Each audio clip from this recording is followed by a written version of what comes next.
Every time a new FMCG IPO hits the market, investors get excited. After all, India's consumption story is evergreen. But what if I told you that the next FMCG IPO in the line is not really FMCG company yet?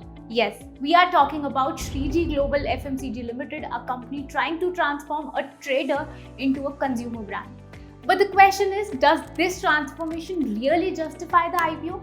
Let's find out. Shriji Global FMCG Limited is launching its IPO to raise 21.02 crores through a fresh issue of 18.28 lakh shares at a price of 115 per share. The IPO opens on 4th November and closes on 7th November. Post-listing, the company's market cap will stand at 288 crores. The IPO is being listed on NSE SME platform and the proceeds will be used mainly for the working capital, brand building and general corporate purpose. Now let's talk business. Shriji Global FMCG, based in Rajkot, Gujarat, originally started as a commodity trading company, dealing in spices, seeds, grains and agro products.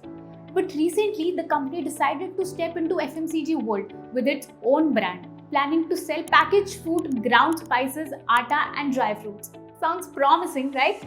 But here's the catch. More than 80% of its current revenue still comes from the trading activities, not from its branded FMCG products.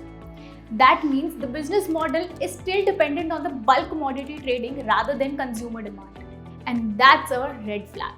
Because while the margins in FMCG are usually between 15 to 20%, trading business operates at 2 to 5% margin at best. Now let's dive into numbers. Shriji Global FMCG exhibited a steady increase in revenue, with its top line increasing from 46.7 crores in FY23 to 64.9 crores in FY25 and 25 crores in the opening 5 months of FY26.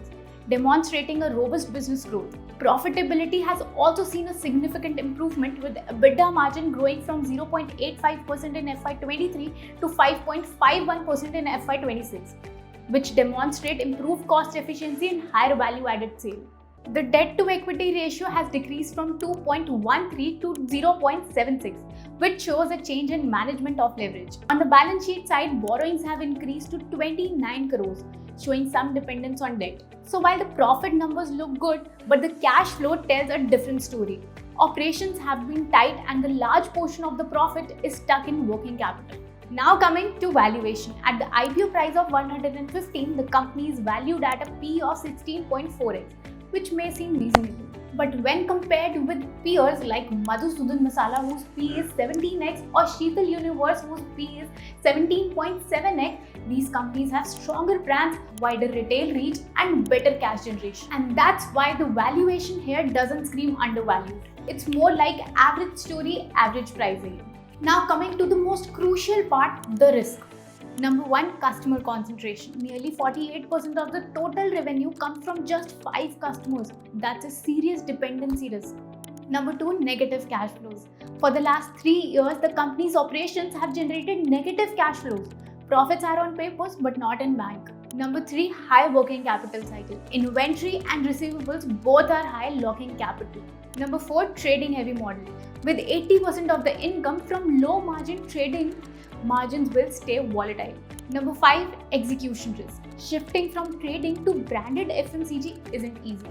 It needs marketing muscle, distribution strength, and brand loyalty, all of which takes years. So, what's your verdict? Shriji Global FMCG looks more like rebranding story than genuine FMCG growth story.